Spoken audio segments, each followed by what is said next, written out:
कहानी का नाम षड्यंत्र।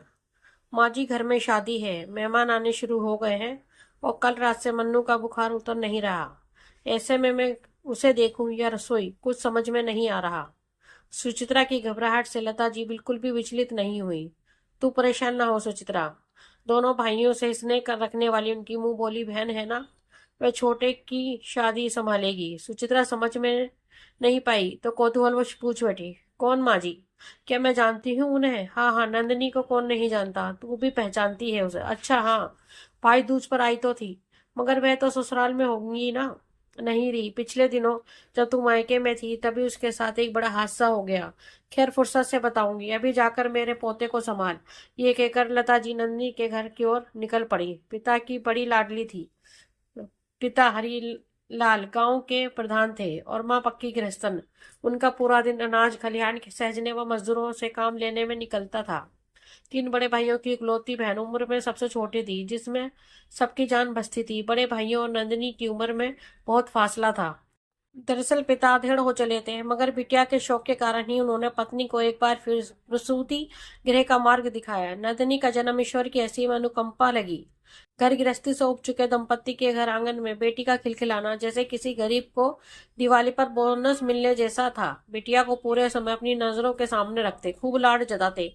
धीरे धीरे नंदिनी बड़ी होने लगी। भाइयों के साथ जब स्कूल पहुंचती तो मजाल था कि कोई उसकी और आंख उठाकर भी देख ले। लड़के तो लड़के, लड़कियां भी बात करने की हिम्मत नहीं जुटा पाती। घर में कामकाज के लिए भाभियां थी। स्कूल से आते ही नंदिनी बस्ता फेंक कर सो जाती तो माँ या बाबा के जगाने पर ही जागती। इस तरह वह अल्हड़ किशोरी पहले हाई स्कूल फिर इंटर पास कर गई। 90 के दशक में छोटे गांव में कॉलेज था नहीं, तो उसकी पढ़ाई लिखाई ठंडे बस्ते में चली गई। जवान बिटिया को अकेली शहर भेजने से अच्छा उसका विवाह करना था और हरिलाल जी ने धूमधाम से एक सुयोग्य वर देख उसका विवाह रचा दिया। मगर सोचा हुआ कब होता है। विवाह के कुछ दिन भी न बीते कि सब कुछ बदल गया। बदलाव प्रकृति का नियम है, मगर ऐसे क्रूर बदलाव पर तो रूह कांप जाती है। यही सब सोचती लता जी नंदिनी के आंगन जहाँ पहुंची। नंदिनी के चेहरे पर नजर पड़ते ही उन्होंने अपनी भीगी आंखें वो चुरा ली। विवाह के दिन वे कितनी खुश थी। उसके सामने चेहरे पर सोने के बड़े बड़े झुमके कैसे डोल रहे थे। लाल बनारसी पहनकर जो लाली दुल्हनिया विदा हुई थी, वे आज एक परित्यक्ता के रूप में अत्यंत दयनीय दिख रही थी। धुंधली आंखों में जो चेहरा नजर आया वह उस रूपसी से कितना अलग था। लता ने थोड़ी हिम्मत जुटाई और कहने लगी, नंदिनी, मेरी प्यारी नंदिनी, सुन, तेरे जीतू भाई की शादी है, मेहमान आने लगे हैं, थोड़ा संभाल लेगी? भाभी का बच्चा छोटा है ना, उससे कुछ ना किया जा रहा, इसलिए तुझे ये जिम्मेदारी सौंप रही हूँ। हाँ काकी, क्यों नहीं, आजकल मेरा वक्त नहीं कटता, ऐसे भी घर में खटती ही रहती हूँ। वहाँ कम से कम आप सभी का स्नेह मिलेगा। उसकी बातों से निराशा साफ झलक रही थी।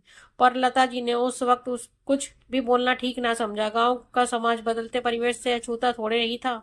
भाई तो वैसे भी अपने परिवार की फिक्र में जीते हैं। माता पिता की भी एक उम्र ढलने के बाद अपनी मजबूरियां होती हैं। नंदिनी जो एक मास पहले तक दुनियादारी से अनजान थी, वह सहसा समझदार हो गई थी। जिसने कभी खुद पानी लेकर ना पिया हो, वे घर संभालना सीख गई थी। खैर अगले दिन सुबह जब नंदिनी घर आई तो सबसे पहले लता जी ने सुचित्रा को चाय बनाने के बहाने व्यस्त किया और उसे साथ लेकर अपने कमरे में चली आई। तुझे बुरा न लगे बेटी, इसलिए अब तक ना पूछा था, सच सच बता कि हुआ क्या था। खुशी खुशी शादी कर जो दूल्हा संग ले गया वह चंद दिनों में बदल कैसे गया? क्या बताऊं काकी, मैं तो जैसे घर में रहती थी वैसे ही रह रही थी। मुझे पता नहीं लगा कि किससे बात करूं किससे नहीं। मेरे नंदोई मुझे अक्सर चिढ़ाते रहते। मुझे उनमें अपने भैया नजर आते थे। उस रोज घर में सत्यनारायण पूजा थी। पूजा की धोती लेने जब अपने कमरे में आई तो मुझे अकेली देख उन्होंने सामने से दबोच लिया। मेरी चीख ही निकल गई। मेरी आवाज पर जब रमेश कमरे में आए तो साथ ही नंदो भी आ गई और फिर कहकर वह सुबकने लगी, बोल बच्चे, क्या हुआ तेरे साथ? उसके आंसू सीने पर भार स्वरूप थे, जिसे हटाना जरूरी हो गया था। नंद चिल्ला चिल्ला कर रोने लगी तो नंदोई ने मौके पर चौका लगाया। सारा दोष मुझ पर मढ़ दिया। रमेश बड़ी बहन की इज्जत करते हैं। इससे पहले कि मैं कुछ सोच समझ पाती, माजरा पूरा ही बदल चुका था।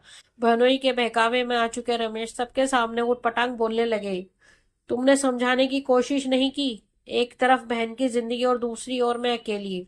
उनकी भी क्या गलती है, वह मुझे जानते ही कितना थे। मेरे चरित्र पर लांछन लगाकर मुझे यहाँ भेज दिया और अपने परिवार को सहेज लिया। अब आप ही बताइए कि इसमें मैं क्या कर सकती थी। अब होश आ रहा है तो आस पड़ोस को मदद कर मन लगा रही हूँ। घर वालों का इतना आश्रय ही बहुत है कि रहने खाने की दिक्कत नहीं है। मन छोटा ना करो बेटी और नई जिंदगी शुरू करो। जिसने तुम्हारी बात तक न सुनी उससे न्याय की उम्मीद बेकार है। जहाँ कदर ना हो उस राह जाना ही क्यों है। तुम अपने उत्थान में मन लगाओ। उसे ऐसा समझाया मगर उसकी दुख भरी बातें सुनकर सन रह गई थी। उन्हें सपने में भी अंदाजा नहीं था कि इतने नाजोपली लड़की के साथ ऐसा कुछ हो सकता है। ये भली प्रकार समझ गई कि नंदनी नंद नंदोई के साजिश का शिकार हुई है। दोनों ने मिलकर एक षड्यंत्र रचा और नंदनी पर चारित्रिक लांछन लगाकर घर से बेघर कर दिया। ये दोष मायके वालों को अपनी इज्जत पर आंच लगी तो वे हाथ बांधकर बैठ गए। वैसे भी कोर्ट केस और पुलिस ज्यादा दिला सकते थे, प्रेम नहीं। सच ही कहा गया है कि स्त्री का जीवन दूध के कटोरे सा होता है, तो बूंद नींबू का रस उसके अस्तित्व को खराब कर सकता है। उसे सुनकर मन में ख्याल बलवती हो गया कि क्यों ना इस गांव की लड़कियों व महिलाओं के उत्थान के लिए उन्हें और शिक्षित किया जाए। उन्हें आर्थिक रूप से आत्मनिर्भर बनाया जाए ताकि भविष्य में वे किसी किस्म की साजिश का शिकार ना हो। वे अपने चरित्र के स्कैनिंग के लिए दूसरों पर निर्भर न हो, अपने भाग्य के निर्माता स्वयं बने। जीतू के विवाह के कुछ दिनों बाद ही लता जी ने नंदिनी के पिता के सहयोग से नंदिनी कार्यशाला की स्थापना की, जिसमें गांव की सभी लड़कियां सिलाई कढ़ाई व बुनाई की ट्रेनिंग करने लगी। उनके बनाए सामान को बाजार तक पहुंचाने का कार्य लता जी के बेटे करने लगे। आखिर क्यों ना करते, वह उनकी मुंह बोली बहन जो थी। नंदिनी के साथ साथ गांव की हर महिला आर्थिक रूप से आत्मनिर्भर होती चली गई। दोस्तों, आपको हमारी कहानी षड्यंत्र कैसी लगी प्लीज कमेंट में हमें जरूर बताएं। अगर कहानी आपको अच्छी लगी हो तो अपने दोस्तों के साथ शेयर करें और हमारे चैनल को लाइक एंड सब्सक्राइब करना ना भूलें। धन्यवाद।